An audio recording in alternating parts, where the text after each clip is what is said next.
السلام عليكم، ازيكم حبايب قلبي؟ عاملين ايه؟ يا رب تكونوا بخير. وحشتوني جدا من الفيديو اللي فات. النهارده هنعمل وصفة من احلى الوصفات ومن احب الوصفات على قلبي، وطعمها بقى يعني كده بيتكلم عن نفسه. هنعمل طاجن البامية الحلو القمر اللي انتوا شايفينه ده بطريقة سهلة بسيطة، ولا تسلقي بقى ولا كل الكلام ده. النهارده ان شاء الله هنشوح البامية وهتاخدي نتيجة بقى فوق الممتاز. اول حاجة علشان ما اطولش معاكم الفيديو كده هنقول لكم سريع سريع هنعمل ايه. انا ايه عندي كده حتتين لحمه، الباميه النهارده هنعملها كده بلحمه. تمام. اي حتتين لحمه عندك كده ما انتش عارفه تعملي بيهم ايه وما انتش عارفه تمشيهم فين، تعالي هاتيهم بقى وتعالي قطعيهم وهقولك تعملي بيهم احلى طاجن باميه حاجه كده يعني، ولا اروع من كده. حطيت بقى شويه زيت في الحله وحطيت اللحمه مع نفسها كده تتشوح وتاخد لون. طبعا كل ما ازود في اللحمه، كل ما ابدا باللحمه الاول من اول الوصفه، طبعا هاخد في الاخر نتيجه للحمة ان هي دايبة، مش هتكون معانا جامدة وهتكون طعمها في منتهى الجمال. تمام. تمام. حطيت زيت وشوحت اللحمة وغطيتها كده 5 دقايق. هبدأ انزل عليها ببصلتين كبار حلوين قوي. وطبعا اللحمة بتاعتك دي لو فيها شوية ملبس او شوية دهن يعني او لحمة بيضة، يبقى بصي هتخلي البامية دي عظمة على عظمة. يعني كمان لو عندك اي حتتين لحمة كده بيض وانت مش عارفة تعمل بهم ايه، تعالي نعمل بيهم البامية دي هتديكي نتيجة في منتهى الجمال ان شاء الله، على ضمانتي على ضمانتي يا جماعة.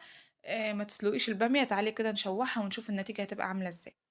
حطينا اللحمة وشوحناها وحطينا عليها البصل، هنحط رشة فلفل اسود وهنحط رشة كبابة صيني طبعا على اللحمة وعلى البصل، وهنحط فص مستكة واحد، وهنسيب اللحمة والبصل ايه دقيقتين كده مع بعض، وهننزل بكل حاجة تدريجيا مع بعض علشان ايه نكون ايه يعني ماشيين كده خطوة بخطوة. لو وصلت بقى معانا في الفيديو لحد كده وحسيت ان الفيديو كده البداية بتاعته عجباكي وتمام، متنسيش بقى تحطي لايك وتعملي اشتراك للقناة لو لسه ما اشتركتيش.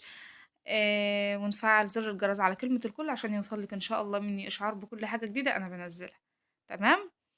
هنبدأ بقى ايه نشوحنا البصل مع اللحمة ومع شوية التوابل كل ده، وما حطيتش ملح كل ده، وانا لسه ما حطيتش ملح، سايبه الملح في الاخر خالص علشان ما يعطليش سوى اللحمة او ينزل لي مية او كل الكلام ده. هبدأ بقى انزل بالبامية بتاعتي، الكمية بقى الموجودة، البامية دي كانت متفرزة ما كانتش طازة ولا حاجة. نزلت بقى بالبامية كده. هنزل بقى بالبامية وبعد ما يعني كده طبعا البخار ده طالع بقى هيفكها لي كده من بعضها. وطبعا من البامية تطلع من الفريزر ما نبلهاش مية ولا كل الكلام ده، هي طبعا احنا يعني مفرزينها ومتأكدين ان مفيش فيها مية وهي في الفريزر وناشفة وكويسة وحلوة قوي.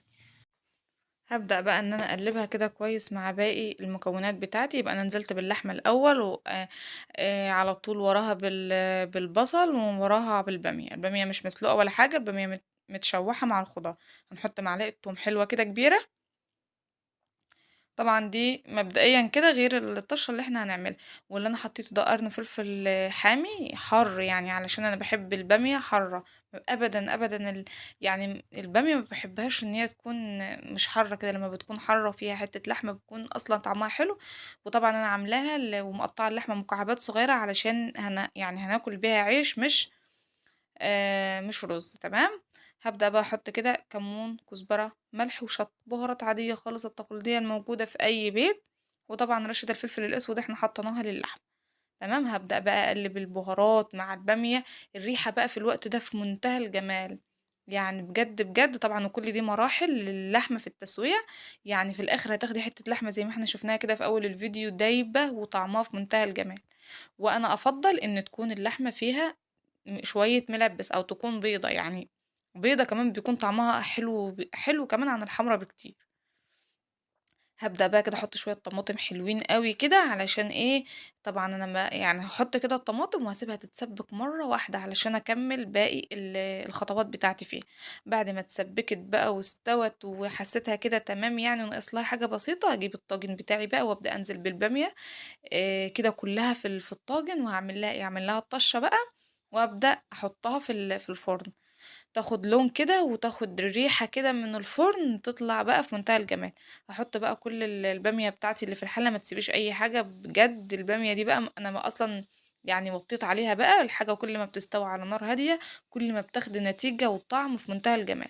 هبدأ بقى احط التوم كده فصين توم بقى في معلقة سمنة، في معلقة زيت، أيًا كان، وهاحطها كده يعني التوم بقى كده في الوقت ده بيدّي للبامية طعم في منتهى الجمال. هابدأ بقى أحطها في الفرن كده تاخد يعني إيه، 5 دقايق كده مع نفسها علشان تبقى بقى يعني دايبة، دايبة بجد.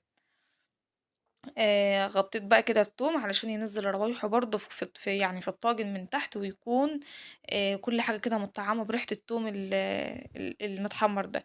دخلت الفرن بقى وحطيت عليها القرن الشطة الحامي الحلو ده. شوفوا حتّة اللحمة عاملة إزاي، دايبة مش محتاجة حاجة، وهي مش محتاجة دلوقتي غير رغيفين عيش وبألف هنا. يا رب بقى يكون الفيديو عجبكم، ما تنسوش تعملوا لايك لو الفيديو عجبكم، وتجرّبوها إن شاء الله، أنا واثقة ومتأكدة إن هي هتعجبكم. والسلام عليكم ورحمة الله.